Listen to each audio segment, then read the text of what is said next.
și tocmai de aceea o să trec cât se poate de repede către următorul vorbitor. Este vorba de domnul director general E.ON, Volker Raffel. First of all, I would like to welcome in Romania for General Manager of E.ON, Volker Raffel. I also want to wish him to keep the behavior with which he ended up in Romania, to put the problem on the table and less to play under the table, as the other leaders of so important societies did. They came with the idea changing something in Romania, and they leave changing by the Romanians. Mr. Volker Raffel, please, do you have the floor? Yeah, thanks a lot for the welcome. And I think both sides always have to learn from each other a bit. And I think I managed to do this in the years 2004 to 2008, when I was the first time in Romania. I've been working at the time in the electricity sector in Moldova area in the electricity. And so I think it was, I learned a lot during that period, but I think we also started to implement some changes in the investment strategy. We increased the investments. So I think it's hopefully mutual from an advantage, and I think it's going to be the next one too. But putting also the things on the table, we are talking about sustainability today. And sustainability means also partially stability. Sustainability and stability. So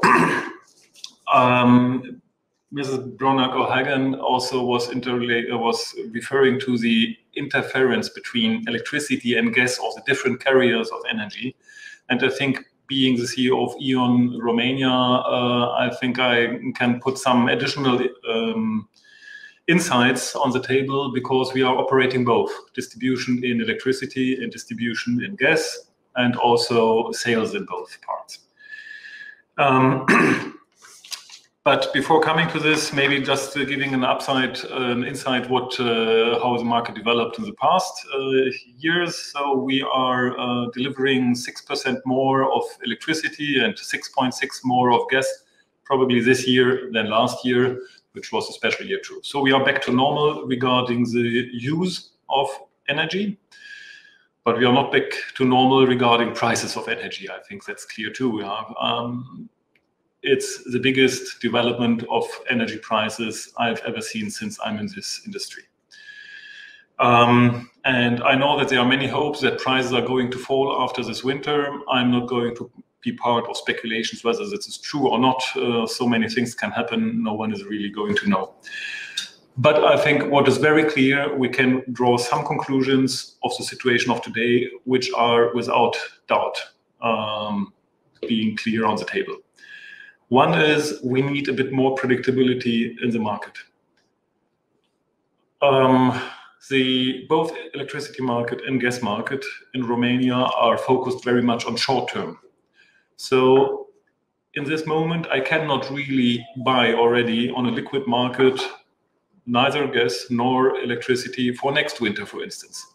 So if we want to avoid surprising developments like we have seen today, we already need some stability also for a longer term by buying energy. And I think this is one of the root causes why the impact of price increases is so strong in Romania right now. So, for instance, we have here the gas release program, which already is a part of helping. Maybe it needs to be reformed or revised, but I think it is good and necessary that some mechanism still is in place and is more focused on long-term view too.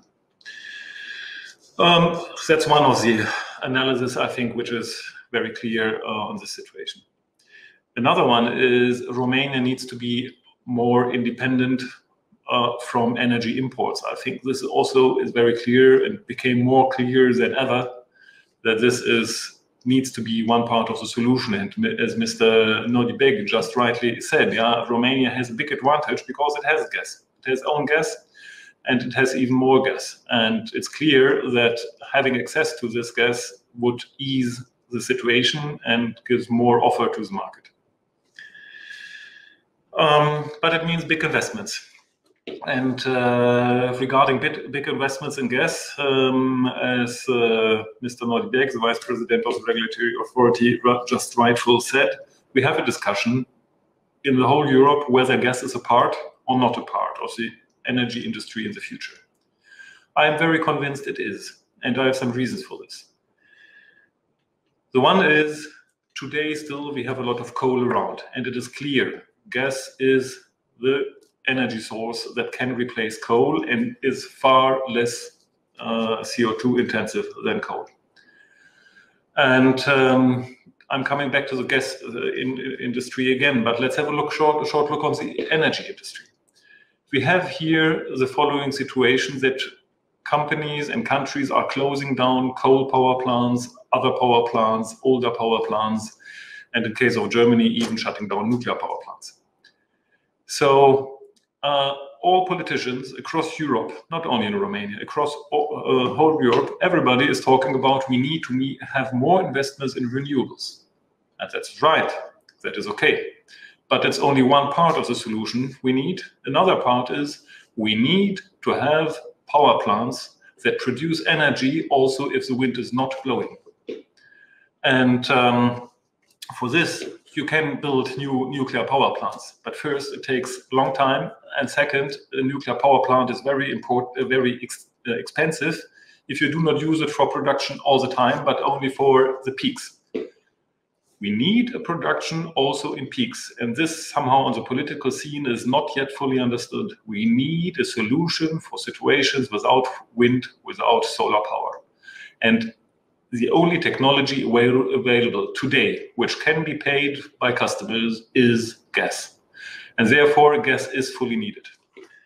And also, let's have a look at the context in Romania. Replace other sources of heating, especially, like inefficient firing of wood or burning coal. It is a contribution to sustainability to use gas instead for heating.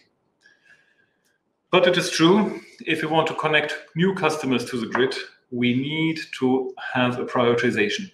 Because of the mechanism Mr. Nordbeck was rightfully just mentioning, if you just connect everybody, it's going to be very expensive, and then somehow it's not going to be a long-term sustainable solution. We need to focus to invest there into new distribution grids where real consumption is behind. And also in this one, we need some predictability. And therefore, I'm very grateful that the discussion on this scheme is back on the political agenda quite soon, with the energy law to be changed in order to introduce these principles, very helpful for the future and making a sustainable thing out of it. It is true too that on the long term, gas also still emits CO2. And in the long term, I think we need to go to a new direction. But the gas today is needed as a bridge technology to that future, because the future I'm going to describe is still also a little bit remote. So investments into Black Sea is needed now, and it makes sense economically, ecologically, and from point of view of sustainability. But of course, we have to add also biogases, biomethane, and let's come also to hydrogen. I know that hydrogen looks a little bit like a crazy idea today, because it's expensive, and producing hydrogen with electrolysis today is still having a low efficiency. But the electricity sector I already described is a big driver for hydrogen, because we have plenty of power when the wind is blowing, and we need to store it somewhere, because we cannot use all that power in those windy weeks. We also need to store it for those weeks where we do not have enough wind and wind power. And hydrogen is a solution in this one, because you easily can store it. And therefore, I'm fully convinced that it's not only for greenification of gas industry that hydrogen plays a role. It's also a solution for electricity industry. And therefore, I'm fully convinced that hydrogen is going to play a role in the future. And therefore, we need to have the bridge technology today, Black Sea, and then hydrogen one day. And we have to start with pilot projects in hydrogen, that's true. And as I said, it's a long-term development. Therefore, I'm not afraid that investments into Black Sea gas would be wrong.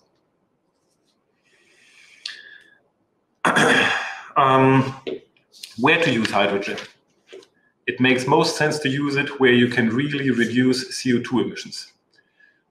So in industry, steel industry, in chemistry, there you really can replace oil, for instance.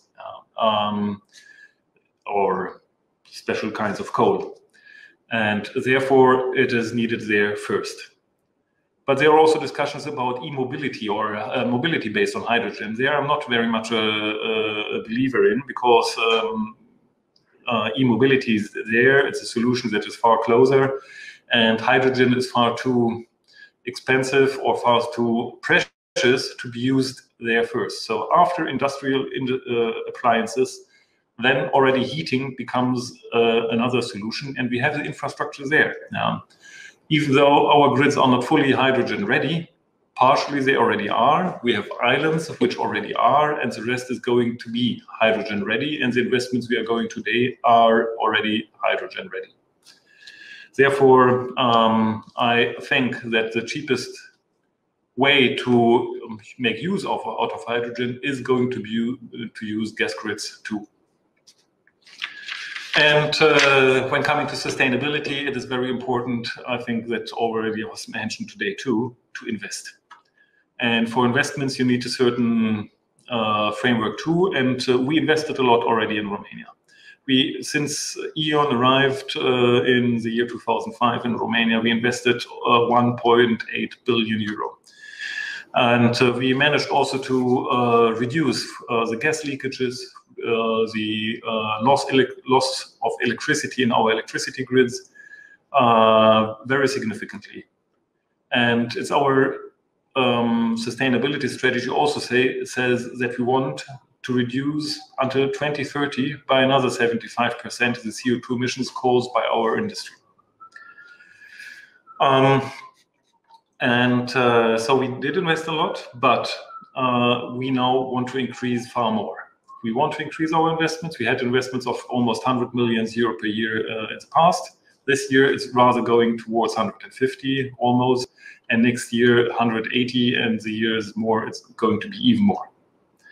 So that's our plan. And in addition to that, even more in photovoltaics, in mobility and so on and so forth, the numbers I said are in the grids, distribution grids. And then let me end now this statement here with an observation on the Romanian energy market. We really have a long-term focus, but of course we need to survive also in short-term this special crisis situation we have today. And I fully appreciate that the Romanian Parliament made a decision to support customers in need, because it has a social dimension, and we know that the services we deliver are very important for our customers. So support is good. Even though in one detail of the law there is still a flaw, which is taking into account energy prices from the past when considering costs of today, which is not well defined, and I think here something still needs to be done. Otherwise, as I said, I think it's good, and the suppliers are the only ones that can implement this now, and we do. Also the grid losses, the cost of grid losses have exploded with the energy prices. And I think also for this one, we need a solution in Romania in order to not to put all the investments we plan to put them at risk. Therefore, I'm happy to have these open channels in the discussions for still investing or managing this winter.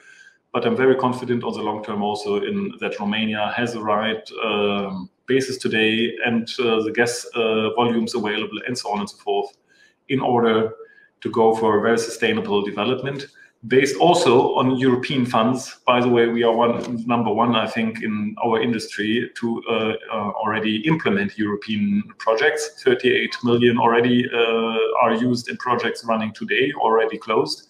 And we are applying for far bigger projects. But also for implementing these, we need some stability this winter. Otherwise, if we have too bad financial situation in this winter, we are just not eligible anymore to use this European money, which really would be a pity for Romania if the European money is not going to be used in Romania. But I think we have a chance here, and as I said, I'm very open to have all these discussions in more detail. Thanks a lot for your attention. Thank you very much, Mr. Volker Raffel, CEO of E.ON Romania.